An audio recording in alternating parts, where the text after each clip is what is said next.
it's Allie Edwards and welcome back to our Pieces of the Past series. Been working on this all week. Today I am tackling a challenging chapter. Some of you guys might have seen that I got a little bit off on the schedule. In the actual notebook itself, the next prompt was best childhood memory. That's what I did yesterday. And then today is a challenging chapter, but that might be reversed for you. Not a big deal, right? It's all part of this larger story. And probably what I will do in the end here is probably just adhere these pieces together. Like, you don't need to have all of these, especially once you're done, unless you wanted to refer back to them, but just a couple things about that. All right, so challenging chapter. Lots of thoughts on this one, right? Everybody is going to have their own take on this prompt based on your own life experience. And everybody has had something that was challenging throughout the course of their lives. Some people, they're just everybody has something. Everybody has a variety of things. And so today I wrote up a long journaling. I'm not going to share my journaling this time, but it's long. You can see how long it is there. And I'm actually going to use a piece of this really cool wood grain vellum from Hero Arts as the cover of this. And I'm going to end up like folding it over so that this part will flip up to actually be able to read the journaling.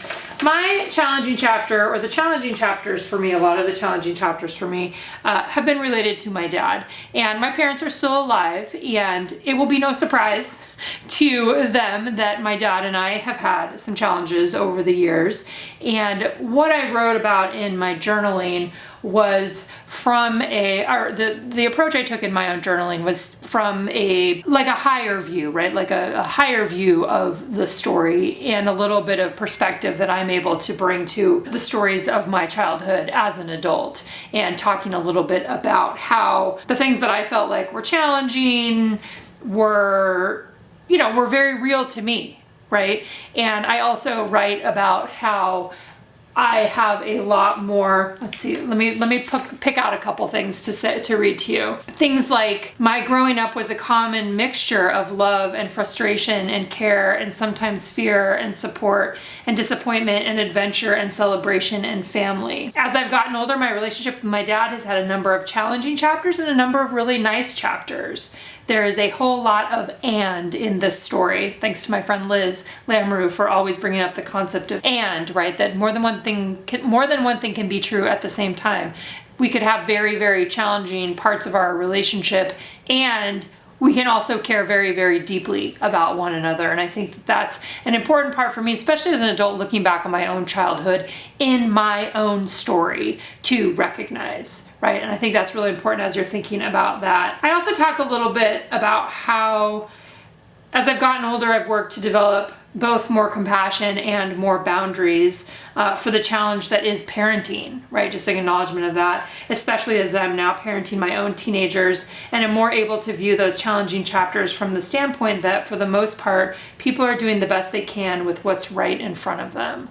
And obviously I wrote a little bit more than that in here, but I'm choosing not to share that. But I just wanted you to have a little bit of an indication of, I included some other detail sorts of things about why some of the pieces were challenging, but then I also took the opportunity to come at it from the perspective that I now have as an adult looking back on the challenging chapters in my own life. And sometimes those challenging chapters are super vivid and super top of mind, and other times they are they're just less on the surface.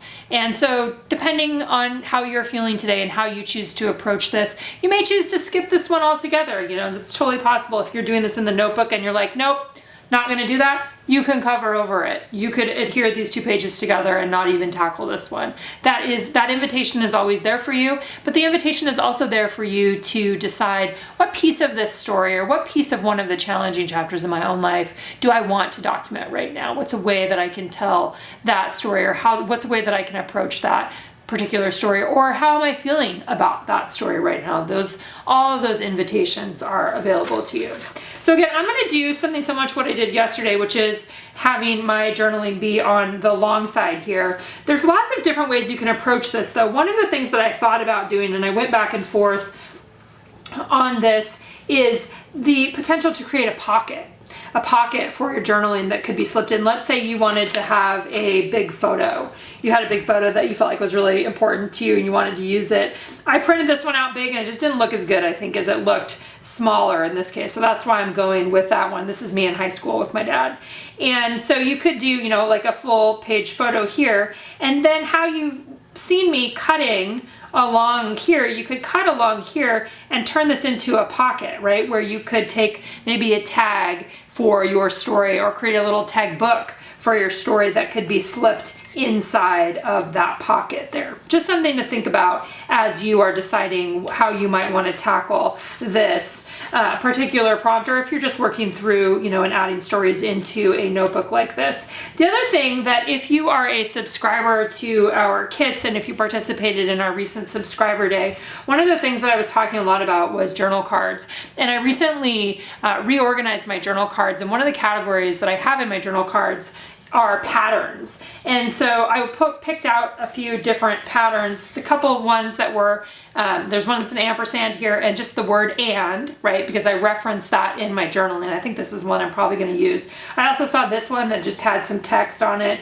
Life is hard, life is a celebration, simplicity of every day, you know, kind of reflecting on all the different pieces. But I think what I'm going to do is add this one in as a pattern paper. I have this wood veneer. This is actually coming up with the next story kit that's coming out. It's an add-on. There's some add-on wood veneer pieces. And I like this reference to the challenging chapters are only one part of our overall story. They may define us in certain ways, but they may also just be, they're just a part of all the other stories, right? I think it's just something to think about. Sometimes it can be hard to talk about how to tackle these kinds of stories, and you'd never have to if you don't want to, but again, the invitation is there. So kind of figuring out, you know, where you're at in your own life and what kind of story do you want to tell right now, but the recognition that it's only part of the story. Right? The challenging chapter is part of an overall story that has all kinds of different things in it. So that's kind of what I'm thinking about doing, is adding this on here, adding that up here, having my journaling be over here where this gets folded. And then I think I'm actually going to use another ampersand that I had in my stash. I pulled out a couple other ones. There's a really cute felt one. These were from the ampersand story kit. There's also one that had cute little stars on it that I thought about using. Like if I used this pattern paper here, I probably would have used this plastic ampersand with the stars, but I think I'm going to go with the blue one. And then I might have a word phrase sticker or some other thing I might layer on top of this, or maybe I'll put an A and an A. This is you know, my dad's name. Well, yes, we call him Al. His real name is Neil. So I'm kind of thinking about that too. So that might be something that I add on there. Maybe an A and an A would be nice for that. All right, I'm going to dive into just basically adhering this in, and you can see how the whole thing comes together. All right, so starting out here, as I've started many of the other pages in this notebook, just simply by adhering. So I'm adhering my photo there, high school photo, in the top portion, and then I'll be adhering that pattern journal card or the pattern 4x6 card on the bottom, and then trimming around the excess areas there. So using an X-Acto knife to trim those out. Sometimes I use a metal ruler with the X-Acto knife. And yes, I also am cutting just directly onto my table. Depending on what your table is like, you may want to have a mat when you do this, or a glass mat, or some sort of a cutting mat for that too. Rounding the corners, as I've been doing with every other page in this project too, and then trimming off the bottom along the edge. Getting that set up in that space and corner rounded on the bottom. Next up, I'm adding the journaling and vellum page into the album and just cutting it down to the correct size. Again, that vellum is from Hero Arts, and I'll try to get a link for that for you guys below. I used it in another project at some point recently. Maybe I used it in December Daily last year. It's one I really like. The wood grain's kind of cool, and especially cool like when you think about my dad's history in wood products, and I like that part of the story also. Then I cut it so that it had a little bit of extra that I was able to fold over, and then I'm going to adhere that to the actual journaling page, which will then get adhered into the album, creating the flap of, or the the page, the vellum page, I guess is what you would say. And you can do this if you wanted powder paper on top, if you wanted to have another photo, right? There's lots of different ways that you could do this same technique for creating an additional page. I also used a 1-inch circle punch there just to create a little half circle that becomes kind of like a pull open on that vellum page. And then what I'm doing right now is just adding adhesive to the chipboard ampersand. I use a combination of rolling adhesive and then a little bit of the red line tape there too. I did use red line tape for the wood veneer piece. Again, that's one that's coming out later this month with our next kit collection with our Write Story Kit. The other thing I did was add on a couple letter A stickers there. And I didn't have the same color of A's available in the puffy stickers. And so I kind of, first I did a black and a yellow, and then I was like, I don't really like that.